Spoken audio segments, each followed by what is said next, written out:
Di mata orang lain, ini adalah sekotak susu. Di matanya, itu adalah kunci untuk keluar dari penjara. Buka karton susunya, ada lapisan tipis lilin. Sobek lapisan itu dan bersihkan. Saat kau keluar, tempelkan pada kunci kombinasi pintu sel, sehingga ketika penjaga memasukkan kode, saat penjaga memasukkan kode, sidik jari mereka akan tercetak di keempat kunci. Sobek kembali film tersebut. Identifikasi 4 kunci. Anda dapat menghitung 24 kombinasi. Maka sekarang saatnya untuk mencoba kombinasinya. Tetapi bagaimana Anda menyentuh kunci kombinasi? Dia mencukit tisu toilet menjadi bola. Dia terus memasukkan pasta gigi ke dalamnya, dan kemudian dia membuat banyak sekali. Lalu dia membungkusnya dengan selembar kertas. Lalu dia meremas dan meremasnya. Sebuah bola besar yang lengket sudah siap. Sementara para penjaga melepaskan borgolnya. Saat penjaga melepaskan borgolnya, dia menyelipkannya ke dalam kunci jendela kecil. Sehingga meskipun penjaga menguncinya, jendela dapat dibuka dengan dorongan. Jangkau jendela dan coba kodenya. Sampai 24 kali. Anda akan mendapatkannya dengan benar dalam waktu singkat. Tapi agar tidak terlihat oleh kamera keamanan. Saat penjaga melepaskan borgolnya, dia menyelipkannya ke dalam kunci jendela kecil.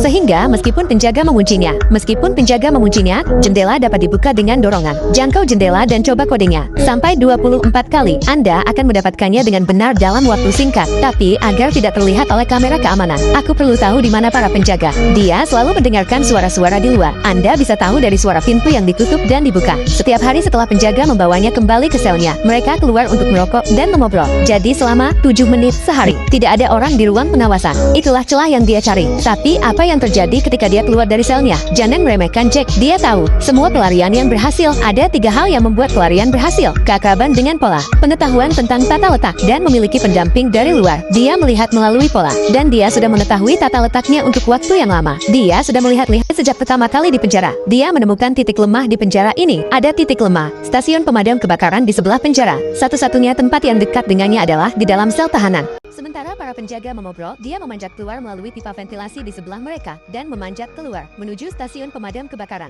Dengan cepat berganti pakaian menjadi salah satu pakaian pemadam kebakaran yang tidak terpakai di sini. Disitulah elemen ketiga masuk. Temui rekan-rekanmu di luar. Pada saat ini, meledakkan mobil. Jika ada alarm kebakaran, mobil pemadam kebakaran akan keluar. Dia bersembunyi di bawah truk pemadam kebakaran. Ikuti truk tersebut ke lokasi kejadian. Keluar dari kolong mobil. Semua orang berebutan. Tidak ada yang memperhatikan. Dia masuk ke dalam mobil rekannya. Dia berhasil keluar dari penjara. Itu benar, dia bukan penjahat. Dia adalah seorang seniman melarikan diri master, dipekerjakan oleh Biro Penjara Federal untuk menguji keamanan setiap penjara dengan keamanan maksimum. Dari setiap penjara dengan keamanan maksimum di negara ini, dan cara mereka melakukannya adalah kau dikurung dengan identitas palsu, dan kemudian melarikan diri sendiri. Dia memuji 15 penjara dengan keamanan maksimum dalam 7 tahun. Tak satu pun dari mereka menahannya. Sampai hari ini, dia didekati oleh Chia, mengatakan ada semacam penjara misterius.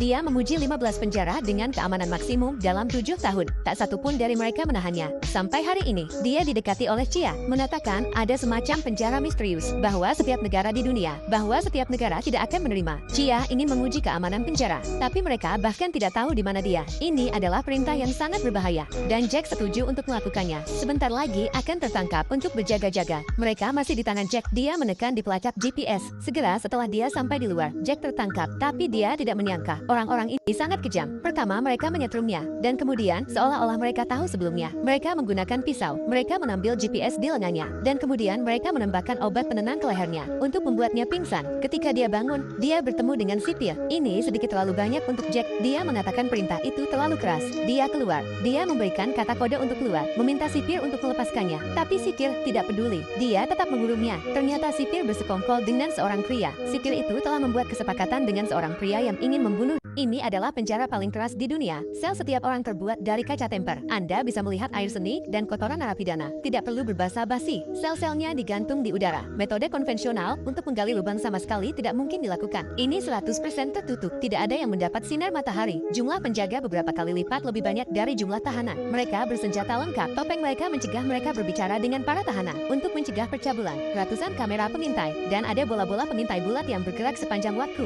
Dan mereka bisa menorotkan bola itu ke siapapun yang mereka inginkan. Dan sel tahanan bahkan lebih buruk. Lampu selalu menyala. Setelah Anda berada di sana, Anda bahkan tidak bisa membuka mata Anda. Lebih panas dari sauna. Ini adalah neraka cobaan berat. Di sini, Jack kesakitan. Mencoba untuk melihat struktur ruangan. Mencoba mencari cara untuk memecahkannya. Pada saat dia keluar, dia telah kehilangan semua kekuatannya. Tapi dia juga menemukan celah yang dia cari. Itu benar. Paku keling di lantai. Dia punya rencana. Kau tak bisa keluar dari penjara tanpa bantuan. Aturan yang biasa berlaku. Berteman dulu, sebelum Jack bisa tersenyum.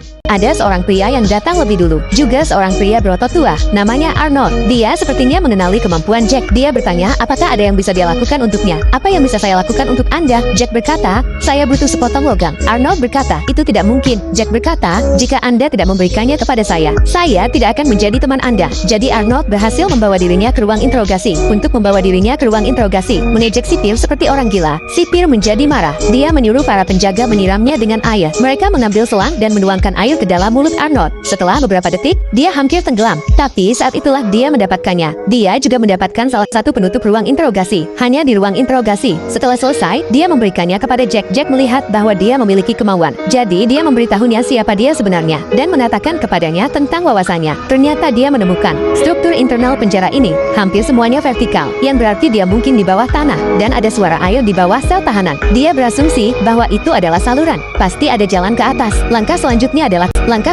adalah kembali ke gudang. Rencanakan dan tindakan. Arnold bertanggung jawab untuk menggambar pertarungan. Jack di sisi lain memiliki sepotong roti di tangannya. Segera pertarungan itu menarik perhatian para penjaga. Mereka semua dimasukkan ke dalam sel yang terang benderang. Segera setelah mereka masuk, Jack mengeluarkan penutup saluran air yang diberikan Arnold, memantulkan cahaya pada paku keling. Tunggu sebentar. Mengapa benda ini memantulkan cahaya? Ya, dia menggunakan pasta gigi untuk memolesnya tadi. Beberapa detik kemudian, 100 derajat panas memperluas paku keling sebesar 0,03 cm kubik. Paku keling itu melompat keluar. Paman Long buru-buru mengambilnya. Kemudian dia melakukan hal yang sama dengan 3 paku keling lainnya. Setelah selesai, dia memasukkan sepotong roti ke dalam mulutnya. Pada saat yang sama, dia memberi isyarat, meminta Arnold untuk menarik perhatian. Arnold mulai berteriak. Sipir menoleh ke arahnya. Jack segera bangkit dan menempelkan roti yang sudah dikunyah. Menempelkannya pada kamera untuk menghalangi pandangan. Kemudian dia mengangkat lantai dan merangkak turun. Dia sampai ke ruang merangkak dan kemudian dia memanjat saluran. Ketika dia sampai di atas, dia membuka tutupnya dan keluar. Dia terkejut.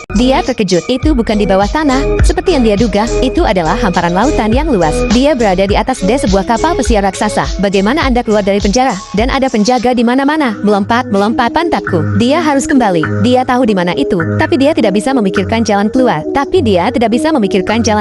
Dia terkunci di tengah lautan. Tidak ada tempat untuk lari. Tapi itu tidak terjadi. Sipir menemukan paku keling. Dia mengetahui tentang upaya pelarian Jack, mulai menyiksa anak buahnya. Begitu Jack tertidur, para penjaga mengetuk jendela agar dia tetap terjaga. Saat dia pingsan dari tidurnya, para penjaga akan masuk dan memukulinya untuk membangunkannya. Akibatnya, Jack mengalami koma setiap hari. Dia pingsan setiap saat. Segera ia harus melapor ke dokter. Hal itu melukai perasaan dokter. Tapi meski begitu, Jack tidak dipukuli. Ketika mereka berhenti menyiksanya, dia mulai berpikir lagi.